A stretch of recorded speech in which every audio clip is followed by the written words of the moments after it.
Hello, in this video I want to show you how to find your Hotwav Note 12 when you lost it somewhere in your room or in your house using Google Assistant. And to do this, we'll need to activate our Google Assistant and also make sure that it works on a lock screen.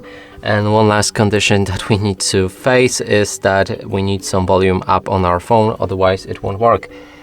Now, we just need to ask our Google with the phrase, "Where are you?" Or you can try to asking it to play any song or music.